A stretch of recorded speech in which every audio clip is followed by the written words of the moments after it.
This is Revathi. Video చూస్తున్న వారికి likes, కామెంట్స్‌తో support చేస్తున్న వారికి thank you so much.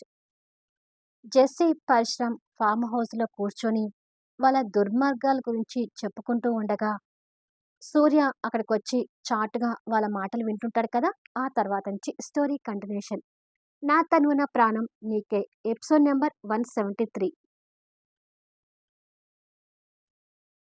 క్రాంతికి lathi దెబ్బలు అనగానే సూర్య కలలో గిర్రున కన్నీళ్లు తిరుగుతూ ఆ గతం గుర్తు తెచ్చుకుంటాడు. అది కాదు జెస్సీ. ఒక ఆడపిల్లని లాఠీతో కొట్టించడం తప్పు కదా! అంటూ జెస్సీ మాటలకి బదులు సమాధానం చెప్తుంటాడు సూర్య. ఆడపిల్లయితే చేసిన దొంగతనం కాకుండా పోతుందా సూర్య? నీ వల్ల కంపెనీలో ₹1,00,00,000 పోయాయంటే అది నాకు కూడా అవమానమే. నీ మొగుడు ఆఫీసులో డబ్బు పోగొట్టాడు. ఇక ముందు ముందు నేను కష్టపడి సంపాదించిన ఆస్తుల్ని పోగొట్టని గ్యారంటీ ఏంటి అని మా డ్యాడీ అడిగితే ఏం సమాధానం చెప్పాలి సూర్య? అంటూ సూర్య మైండ్ డైవర్ట్ చేస్తుంది. సూర్యకి ఆ మాటలు బ్రెయిన్‌లో బాగా నాటుకొని పోతుంటాయి. జెస్సీ కన్నీళ్లు పెట్టుకుంటూ, ప్రతి క్షణం నేను నీ మంచి కోసమే ఆలోచిస్తున్నాను సూర్య. పోయిన డబ్బు దొరికితే కాస్తైనా ఈ అవమానం నుంచి నువ్వు బయటపడొచ్చు. డబ్బు దొరకాలి అంటే క్రాంతికి కరెక్ట్ శిక్ష పడితేనే కదా ఆ డబ్బు తీసి ఏం చేసిందనేది మనకు చెప్పేది. అంటూ సూర్యని లాక్ చేసి బెడ్ మీద ఉన్న సూర్య ఫోన్ తీసి చేతిలో పెట్టి, నిజంగా నేను నీకు కాబోయే భార్యగా నా బాధను అర్థం చేసుకునేవాడివైతే వెంటనే ఫోన్ చేసి క్రాంతిని లాఠీతో కొట్టైనా సరే డబ్బు దొరికేలా చూడమని ఎస్ఐకి నా ముందే ఫోన్ చెయ్యి. మనకు డబ్బు దొరకటం చాలా ముఖ్యం సూర్య. డబ్బు దొరకకుండా ఈ విషయం బయటికి పాకితే నేనొక అసమర్థుల్లాగా చూస్తారు. కంపెనీ డబ్బు కాపాడలేని వాడు కంపెనీని ఏం చూసుకుంటాడు అని అందరూ నిన్ను ఎగతాళి చేస్తారు. ఆ అవమానాలని నీకు కావాలా సూర్య?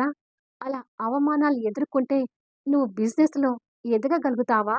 అని సూర్యని ఇంకా రెచ్చగొడుతుంది. No Jessie. నేను బిజినెస్‌లో ఎదగాలి. మొదట్నుంచి నాకు కొన్ని కలలు, ఆశలు ఉండేవి. గొప్ప బిజినెస్ మ్యాగ్నెట్ అయి బాగా డబ్బు, పేరు సంపాదించాలని నా అంబిషన్ అంటాడు. మరి నీ అంబిషన్ నెరవేరాలంటే ఎలాంటి చెడ్డ పేరు నీ మీద రాకూడదు సూర్య. కంపెనీలో డబ్బు దొంగిలించిన, తెలివితేటలతో పోయిన డబ్బును రాబట్టుకున్నాడని అందరూ గొప్పగా చెప్పుకుంటే బాగుంటుంది కానీ, బిజినెస్ డబ్బు కాపాడలేని ఒక అసమర్థుడిగా నిన్ను అందరూ చూస్తే మాత్రం నీ అంబిషన్ నెరవేరదు అంటూ సూర్యని రెచ్చగొడుతుంది. సరే జెస్సీ, ఎస్ఐకి ఇప్పుడే ఫోన్ చేసి చెప్తాను అంటూ ఎస్ఐకి ఫోన్ చేస్తాడు. అప్పటికే క్రాంతి ఒంటి మీద ఒక్క దెబ్బ కూడా పడకుండా జరిగింది తలుచుకొని ఏడుస్తూ లాకప్పులో నిలబడి ఉంటుంది. ఎస్ఐ టేబుల్ మీద ఉన్న ఫోన్ రింగ్ అవుతుంటే స్పీకర్ ఆన్ చేసి, చెప్పండి సూర్య సార్ అంటాడు. సూర్య అని పేరు వినగానే క్రాంతి కన్నీళ్లు పెట్టుకుంటూ ఫోన్ వైపు చూస్తుంటుంది. ఆ క్రాంతిని లాఠీతో కొట్టించైనా సరే పోయిన డబ్బు ఏం చేసిందనేది తనతో చెప్పించండి అంటూ సూర్య మాటలు క్రాంతికి వినిపిస్తుంటాయి. అలాగే సార్ అంటాడు ఎస్ఐ. అంత క్రూరంగా సూర్య మాటలు విన్న క్రాంతి హృదయం ఇంకా ముక్కలవుతుంటుంది. ప్రెజెంట్ ఇక్కడ సూర్యకి అది గుర్తొచ్చేసరికి తల పట్టుకొని అక్కడే మోకాల మీద కూలబడి లాఠీ దెబ్బలతో కళ్ళు తెరవకుండా హాస్పిటల్లో పడి ఉంది నా కూతురు అని జ్యోతి దీనంగా చెప్పడం గుర్తు తెచ్చుకొని, ఎంత తప్పు చేశాను నేను అంటూ కుమిలిపోతూ ఏడుస్తుంటాడు. జెస్సీ మందు సిప్ చేసి, సో డాడ్, ఇంకొక 4 రోజుల్లో సూర్య మనకు పూర్తిగా బానిస కాబోతున్నాడు.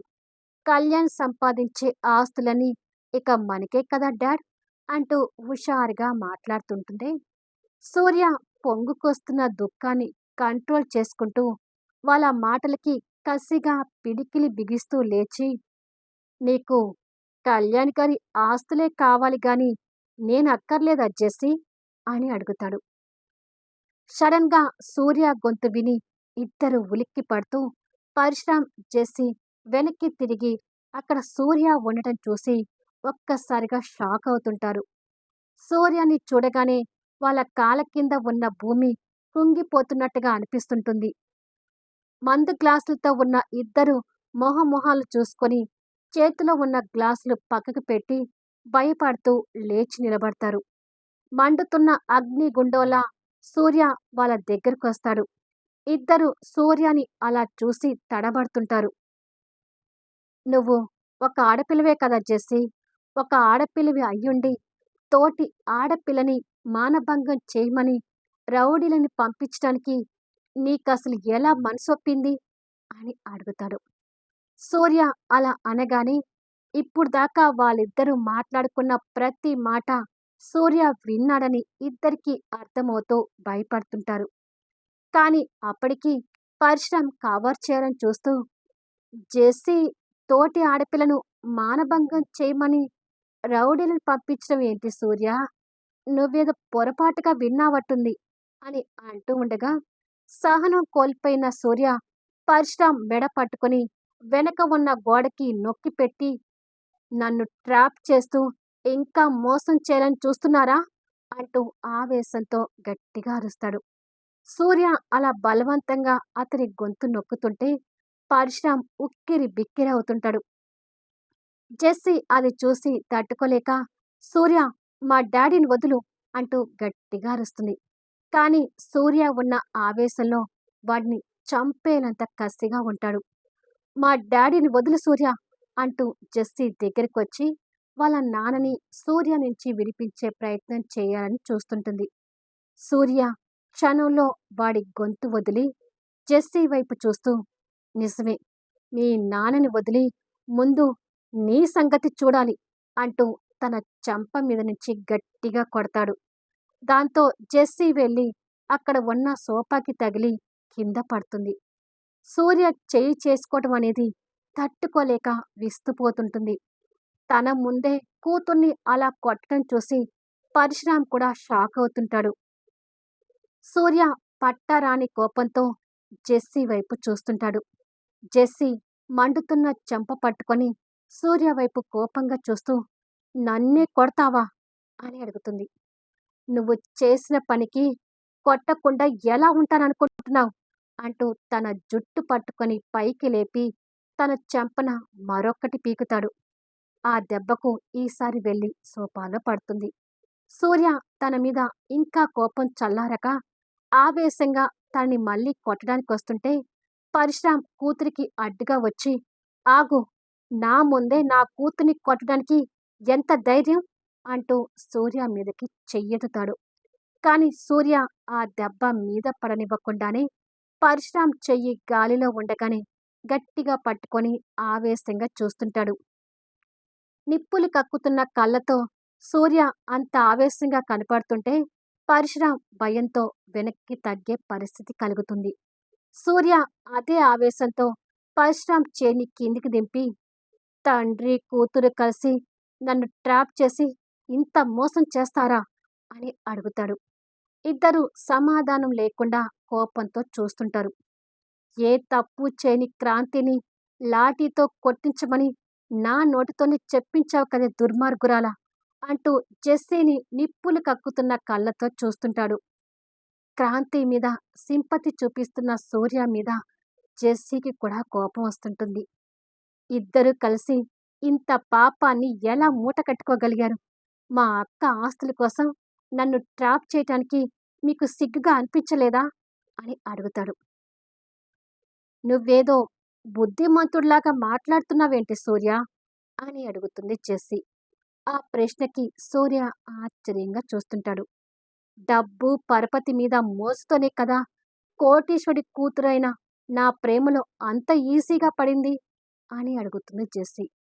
అది కూడా నిజమే కాబట్టి సూర్య మౌనమైపోతాడు. "మా ప్లాన్ అర్థం చేసుకోలేని నువ్వు నా ప్రేమలో పడిపోయి దీని వెనక నిజాలు తెలిసేసరికి ఏదో నిజాయితీవంతుల్లాగా మాట్లాడుతున్నావేంటి? గొప్పగా ఎదగాలి, ఖరీదైన కార్లలో తిరగాలి, పెద్ద పెద్ద బంగ్లాలో ఉండాలి అని ఆశపడకుండానే నా ప్రేమలో పడ్డావా?" అని అడుగుతుంది జెస్సీ. అవన్నీ కరెక్టే కాబట్టి సూర్య మౌనంగా ఉండిపోతాడు. నువ్వేదో బుద్ధిమంతుడివి అనుకుంటున్నావేమో గాని, నీకు మాకు పెద్దగా తేడా ఏమీ లేదు సూర్య అంటుంది జెస్సీ. తన తప్పుల్ని వేలిపెట్టి చూపిస్తున్న జెస్సీ మాటలకు సూర్య చలనం లేకుండా నిలబడిపోతాడు. ఓకే సూర్య, మా గురించి తెలిసిపోయింది. నిన్ను నా ప్రేమలో పడేసే వెనక మా ప్లాన్ ఏంటో కూడా తెలిసిపోయింది. ఇక ముసుగులో గుద్దులాట ఎందుకు? డైరెక్ట్‌గా పాయింట్‌కొస్తాను విను. నువ్వు నన్ను పెళ్లి చేసుకొని మా ఇంటికి అల్లుడివైతే నువ్వు కోరుకున్న అష్ట ఐశ్వర్యాలు అనుభవిస్తావు. కాదు అంటే నెత్తి మీద దరిద్రాన్ని మోస్తూ తిరుగుతావు. నీకు దరిద్రం కావాలా? నన్ను పెళ్లి చేసుకొని మా ఇంటికి అల్లుడివై రాజా లాంటి బతుకు కావాలో తేల్చుకో అంటుంది జెస్సీ. షటప్ జెస్సీ అంటూ ఆ మాటని గట్టిగా ఒత్తు పలుకుతాడు. సూర్య మాటలో కసి వినిపించేసరికి ఇద్దరూ కంగారుగా చూస్తుంటారు. సూర్య కన్నీళ్లతో బాధపడుతూ, నిజమే, నువ్వన్నట్టు ఇందులో నా తప్పు కూడా చాలా ఉంది. నేను కూడా ఇన్నాళ్ళు గొప్పగా బతకాలనే ఆశతో కళ్ళు మూసుకుపోయి ఉన్నాను. అత్యాశకు పోయి మంచేదో చెడేదో తెలుసుకోనంతగా మూర్ఖుడైన నాకు ఈ మాత్రం మనోవేదన శిక్ష పడాలి. కాకపోతే ఏ తప్పు చేయని క్రాంతి నా మూలంగా శిక్ష అనుభవిస్తుంది. ఈ పాపాన్ని మూట కట్టుకున్న నాకు నిష్కృతే లేదు అంటూ కన్నీళ్లు పెడుతుంటాడు. క్రాంతి కోసం కన్నీళ్లు కారుస్తున్న సూర్యని చూస్తుంటే జెస్సీకి నిలువెల్లా కాలిపోతూ ఉంటుంది. కానీ అది బయటికి చూపించకుండా ఏడుస్తున్న సూర్య దగ్గరికొచ్చి, ఐఎమ్ సో సారీ సూర్య. నిన్ను ట్రాప్ చేయటం మా తప్పే. కానీ నా ప్రేమలో నిజాయితీ ఉంది సూర్య. ఐ లవ్ యూ అంటుంది. సూర్య ఆ మాటలకి కన్నీళ్లతోనే తన్ని అసహ్యంగా చూస్తూ, నీ కాలి గోటికి కూడా సరిపోని నన్ను ఎలా ప్రేమిస్తున్నావు జెస్సీ అని అడుగుతాడు. ఆ మాటలు విని జెస్సీ కంగారుగా నీళ్లు మింగుతుంటుంది. జరిగిపోయిందేదో జరిగిపోయింది సూర్య. ఒకప్పుడు ఆ క్రాంతి కూడా నేను ఇలాగే లాఠీతో కొట్టించింది. ఇప్పుడు నువ్వు కూడా తన్ని అలాగే కొట్టించి కక్ష తీర్చుకున్నావనుకో.